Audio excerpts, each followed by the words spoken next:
Des terres craquelées, des rivières à sec, des cultures en souffrance, des troupeaux amaigris en quête d'herbes devenues rares.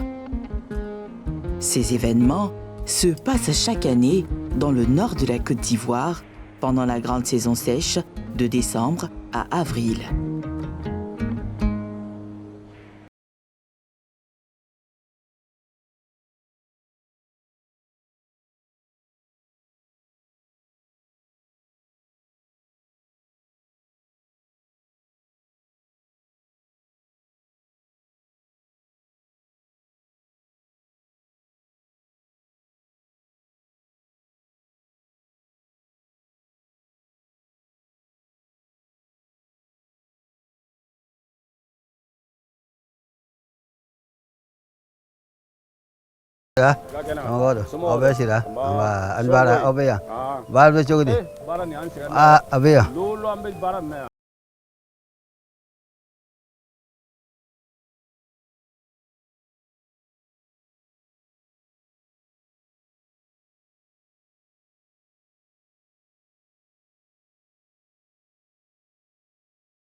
Kilo ta. Voilà, ne ka dumun di ma don don ni. Ayo. E be na ye na la sona ni. Ka mo to wan tawdi. Ni sanji nana ni. Voilà. O be na balo. O be na balo. Na ni sanji ma ko ngana ni ma buri di ni. Abe pa. Atena nya. Atenya.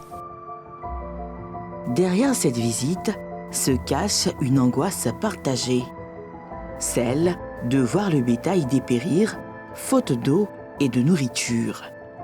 Anana fle komina. Anana fle komi barabe. Ambe misi bara le ke. Ba amma fo ile na alete. Voilà. Komi no fana ma dumun tan misi te balu. Kongo bana. Ji fana yan mante. E ka yan ka songo kilo yolo kilo ta. O be sor ka ta min ke. Bon barasi mi ka sor ale bana. Ji te tu. Avec la sécheresse, les herbes sont presque inexistantes, privant le bétail de sa nourriture naturelle. En réponse, Abdoulaye distribue des aliments à base de son de maïs. Mais pour les animaux les plus amaigris, le traitement est spécial. Ni dugu kon gera ni na nana ni ambe na bule dioma. Na nga soro mi fanga bana ni. Parce que monsieur we ka dobe se sandoy. Mi jara na ambe olu wol e manunu yo. O la anka nunu wol ma ka blaka budi olu ma olu ba dom. Nde ya ni bena fo be ba dom mi be fanga tu olu bena dom. Ka fanga mi fanga te mi ra ka olu toy. Chaque mois, c'est près de 500 000 francs CFA qu'Abdoulaye dépense dans l'achat de son de maïs pour maintenir son cheptel en vie. Ouais, walu ne me koro ga ya chiriana. Ina mga chiriana di mon sik kan yorma. Yesi isan yar. Pasi bayro ga karle. Yorga musa nyar ni tiet jeru tale. Ina mga ya me danle. Donc yorga mga mu ji yani fanta yorma.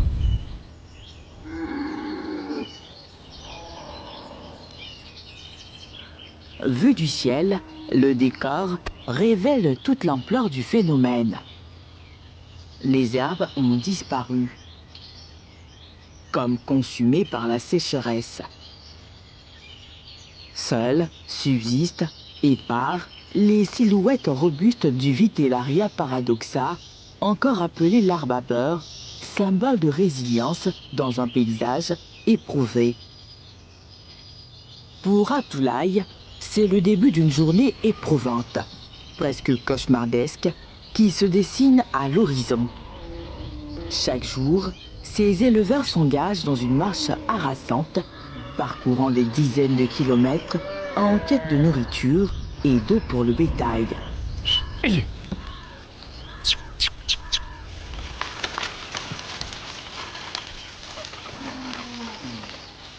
Après 2 longues heures de marche, le troupeau atteint enfin cette rivière. L'un des rares cours d'eau où subsiste encore un peu de vie.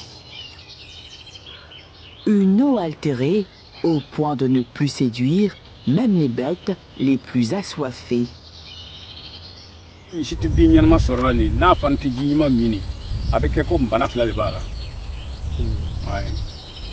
mais bana fila n'a kɔrɔla fɛn na kɔni i bɛna taa yɔrɔ dɔ la. L'an dernier, Abdoulaye a perdu 10 de ses vaches prêtes à mettre bas. Privées d'eau et de pâturage, elles ont péri les unes après les autres sous ses yeux impuissants. Mais depuis sanji ni kɔni tigɛra nin a bɛ taa kalo lori le ye sisan sanji tigɛra sanji ma na tugun sanji ba tugun yan a b'o bɔ o ye sanji nin tigɛra k'a sɔrɔ kɔrɔnbɔ yɛrɛ ma taa yɔrɔ si fɔlɔ depuis a bɔra o la ka na sisan ma sanji tɛ yen n'a finna dɔrɔn a bɛ wuli ka tɛmɛ. Si la situation perdure, Abdoulaye pourrait bien revivre les mêmes épreuves déchirantes de l'année dernière. Ji kosɔn don e ma yɔrɔ nin ka jan n'o bɛ taamana ka na dɔw hali bi an ma dɔw ɲini ka ye o dɔw bɛ na dɛsɛ sira la dɔw bɛ den k'a ye a bɛ taama e yɛrɛ b'a ye ko nin tɛna sini sɔrɔ a tɛna mɛn sa mais a bɛɛ ye ji kosɔn don. Selon un rapport des Nations Unies présenté lors de la COP 15 tenue à Abidjan en 2022, près de 55 millions de personnes à travers le monde sont chaque année directement affectées par la sécheresse. Ce phénomène constitue, d'après l'Organisation mondiale de la santé, la menace la plus sévère pour l'élevage et les cultures dans la quasi-totalité des régions du globe. En Côte d'Ivoire, entre décembre 2025 et mars 2026, les relevés de la Sodexam dressent un constat préoccupant dans la région du Poro. Les précipitations, nettement en deçà des normales saisonnières, illustrent l'ampleur du déficit. À peine 0,2 mm d'eau en décembre. Aucune pluie en janvier, puis 19,6 mm d'eau en février et 88 mm d'eau en mars.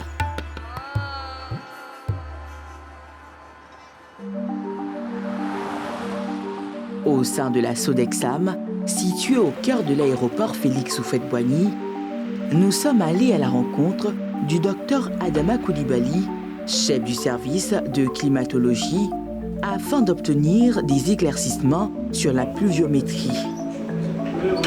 Comment ça va ce matin? La pluviométrie, elle évolue d'une année à une autre. Voilà, d'une année à une autre. Donc il y a des années où on peut avoir des quantités de pluie qui dépassent la moyenne. Puis il y a des années où on peut avoir des quantités qui sont inférieures à la moyenne. Au nord de la Côte d'Ivoire, il y a une seule saison des pluies. Actuellement, nous sommes en pleine saison sèche, voilà, dans la partie nord de la Côte d'Ivoire, c'est-à-dire depuis le mois d'octobre 2025 jusqu'en février-mars 2026. À Korogo, on a eu des quantités de pluie qui ont été inférieures à 50 mm. Voilà. Parce que les 50 mm ne se trouvent pas dans la fourchette normale, qui est de 50 à 90 mm.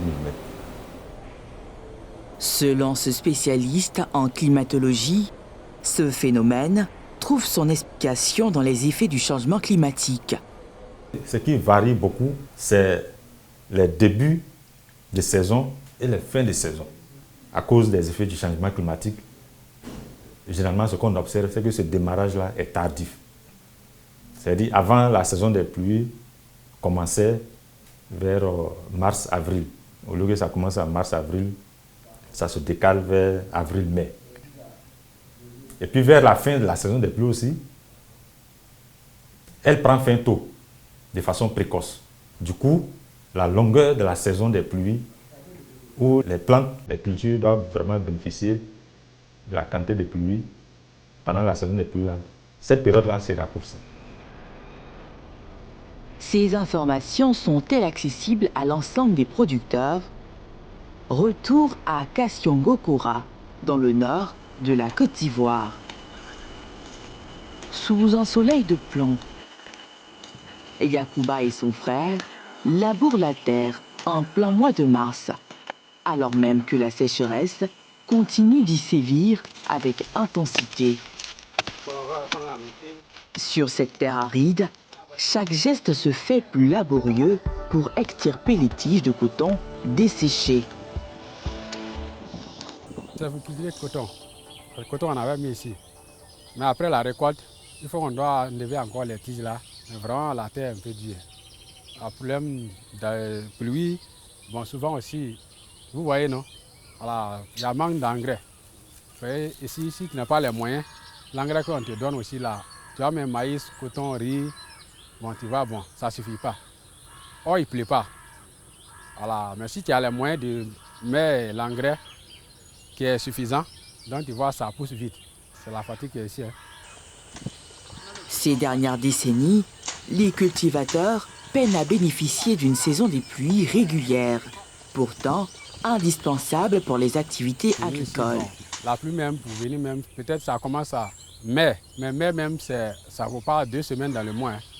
Voilà, mais en finissant, en venant aussi, tu vois, peut-être s'il pleut ici, l'autre côté il ne pleut pas. Tu sèmes souvent, si la pluie n'a pas tombé, ça ne pousse pas. Tu risques de faire encore, s'aimer encore. Donc dans ça même, tu deviens en retard. Avant, on faisait la boue.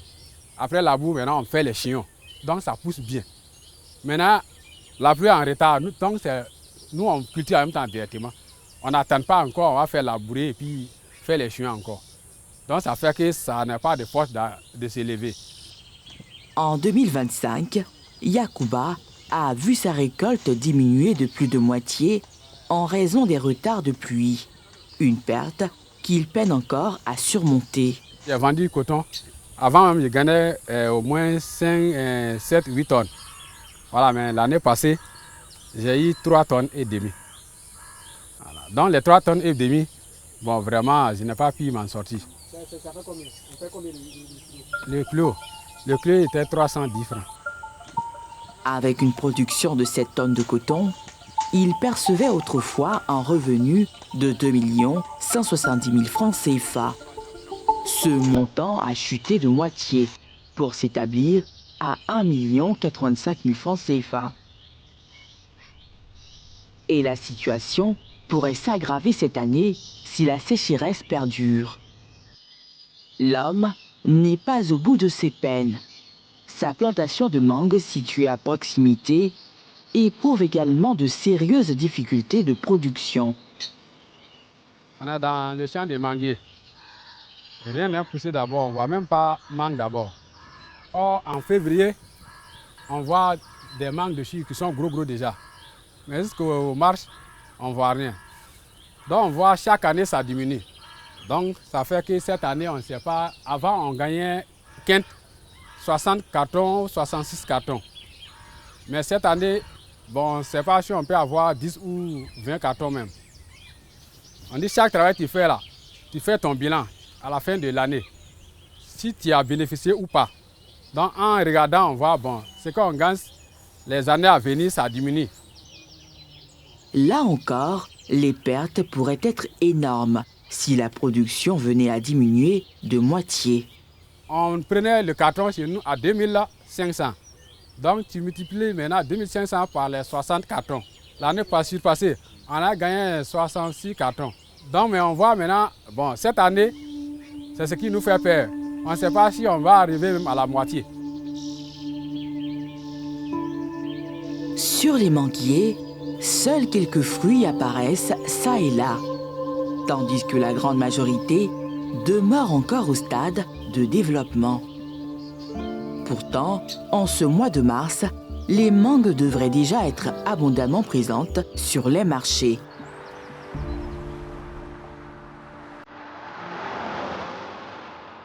Afin de mieux cerner les causes de ce retard, nous nous sommes rendus à Korogo, où se tient dans cette salle une réunion bilan consacrée à la filière.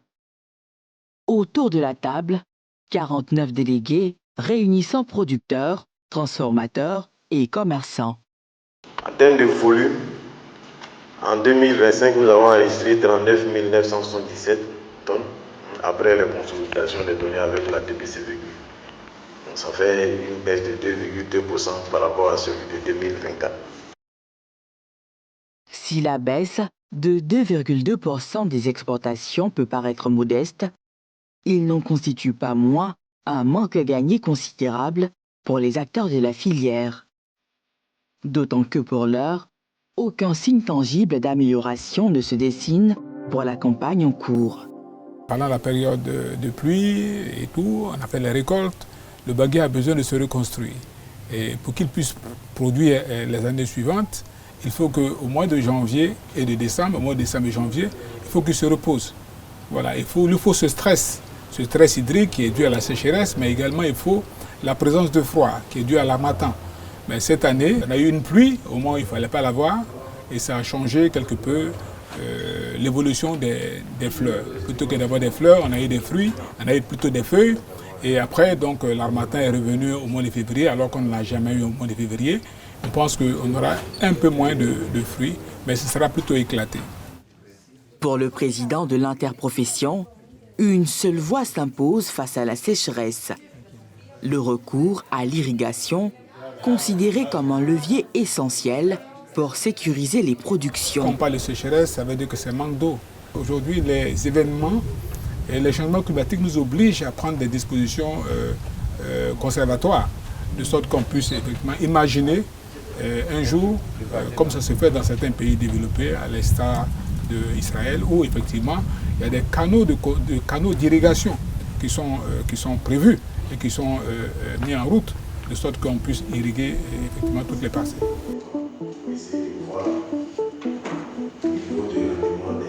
Cette technique est déjà adoptée par certains paysans afin de contourner les effets de la sécheresse.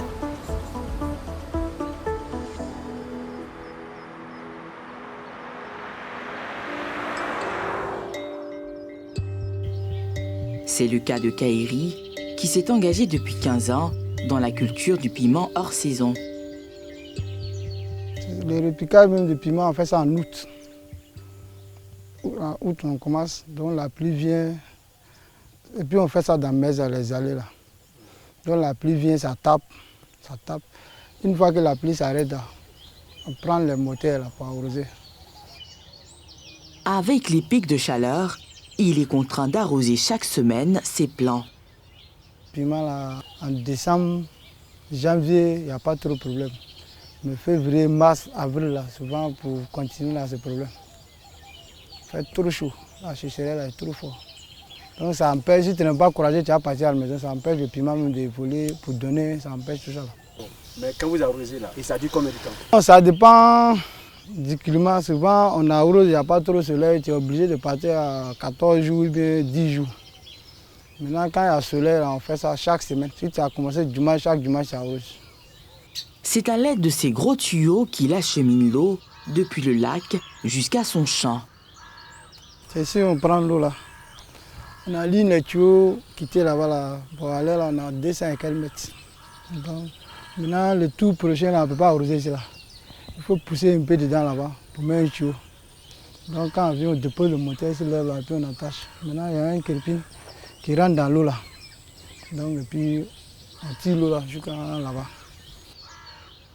Grâce à cette technique, Kairi parvient à maintenir une production régulière et à accroître ses revenus malgré certaines difficultés persistantes. Pour un demi-hectare, là, souvent, ce piment là, si tu as coupé jusqu'à un mois, tu as coupé encore. Maintenant, il y a un mois, tu as dépensé, tu peux mettre 300, 400 dans les demi.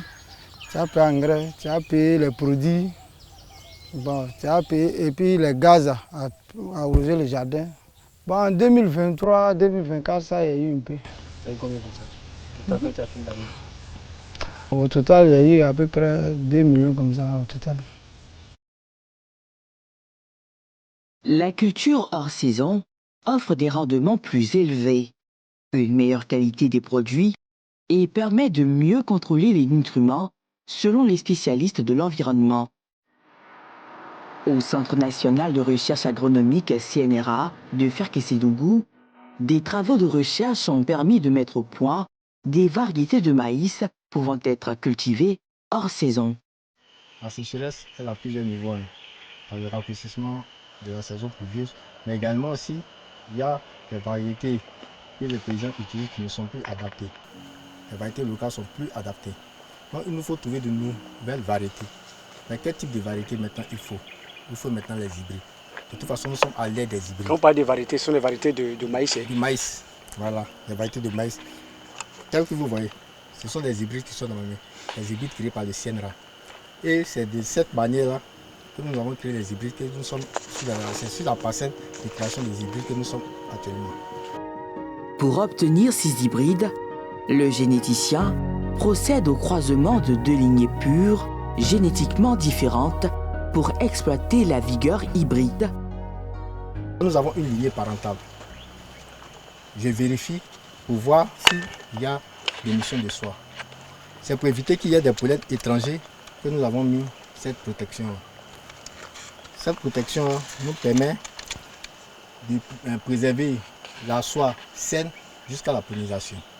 La pollinisation, c'est lorsque les panicules vont commencer à fleurir, que nous allons récolter le pollen, peut-être de celui-là, que nous allons prendre pour mettre sur celui-là.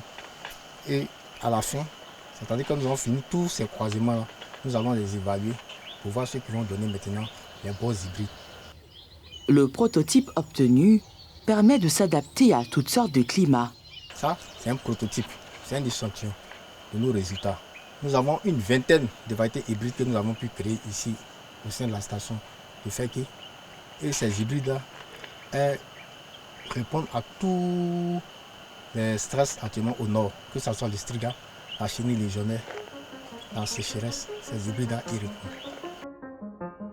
Cette technologie de nouvelle génération a nécessité 7 années de recherche avant de livrer ses premiers résultats.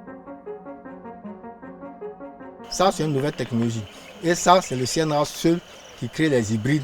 C'est-à-dire au niveau national, c'est le CNRA seul qui crée les hybrides. Sinon, il y a les maisons, telles que les Massi, les consorts, qui envoient, qu'il faut introduire. Il y a des introductions d'hybrides. Mais au niveau national, c'est le CNRA qui est le premier à créer ces hybrides. Et comment vous faites pour que les populations, les paysans puissent s'en approprier? Pour l'instant, comme je l'ai dit, c'est des prototypes. Et la production n'est pas encore lancée? La production n'est pas encore lancée. Mais les producteurs attendent ça ardemment. Et c'est à quel moment vous allez lancer la production? Bon, on est en train de suivre le processus. Actuellement, il y a d'autres qui sont à l'homologation qu'on a demandé d'homologuer. Et peut-être lorsque les premiers qui sont en homologation, l'homologation sera faite, on va songer maintenant à les multiplier avant l'échec. D'autres variétés font actuellement l'objet de recherches en vue d'une éventuelle mise en production. À part le maïs, quelles sont les cultures qui ont fait l'objet de recherches et qui résistent aussi à la sécheresse? Le sorgho et le mil, et même le fonio. Et nous, on préconise même maintenant, il faut valoriser le sorgho et puis le mil. Parce que c'est deux spéculations qui, de façon naturelle, sont adaptées aux zones arides. On a sélectionné de nouvelles variétés, plus performantes que les variétés qui sont en lieu paysan. On a même fait des croisements pour trouver des variétés hybrides de sorgho qui sont performantes que les variétés qui existent. À terme, toutes ces technologies pourraient apporter un soutien significatif aux producteurs, aujourd'hui confrontés à des difficultés pour accroître leurs revenus. À la station de recherche de Lataya, à une vingtaine de kilomètres de Korogo, le CNRA mène également des recherches sur des cultures de rente ainsi que sur les cultures fruitières comme les agrumes. Vous voyez, c'est le semis des graines pour la production de porte-greffes d'agrumes. C'est des études qui ont été faites depuis longtemps. Et comme je vous ai dit, c'est une variété spécifique donc, qui a été faite, que c'est cette variété-là qui est adaptée comme porte-greffe dans notre région ici. On appelle Citrus volcameriana. Elle résiste à toutes les intempéries qui sont dans le sol. Les autres variétés qu'on a, qui ont été essayées, ne résistent pas aux dégâts, aux nématodes ou quoi qui sont dans nos sols. Sur ce champ de recherche, de nombreux plans greffés sont prêts à être distribués aux producteurs. Toutefois, un fait préoccupant retient l'attention. Le lac, aménagé en 1982, essentiel au fonctionnement du site et aux activités agricoles, s'assèche progressivement. Les producteurs de riz sont là-bas, il doit y avoir même des producteurs de tout ce qui veut produire, la maraîcher et tout ça, parce que c'est ce que l'État avait installé un peu partout. Bon, la station s'est installée ici parce qu'ils peuvent pomper de l'eau. C'était le moteur, mais complètement détruit là. En pleine année où il y a la pleine saison d'eau, là, en bonne saison de pluie, l'eau vient jusqu'ici. Hein. On voyait ici, c'était même les traces où l'eau arrivait en bonne saison de pluie. Et maintenant, tout a reculé parce que la quantité d'eau qui tombe est inférieure à ces pluies des années antérieures. Un phénomène qui ne compte pas s'arrêter avec le dérèglement climatique observé dans la région. Chaque année, ça perd un peu. Ici, il n'y a presque plus d'eau, ça perd un peu. Et c'est difficile même pour les producteurs de riz, même pour lesquels le barrage a été construit derrière. Parce que le riz irrigué, il faut qu'il y ait beaucoup de l'eau. Et donc le phénomène climatique, c'est vraiment réel? Le changement climatique, il est vraiment réel, il est là, malheureusement. Pourtant, il y a 5 ans, l'État a lancé le Plan national sécheresse, PNS, censé doter la Côte d'Ivoire d'outils efficaces face aux aléas climatiques.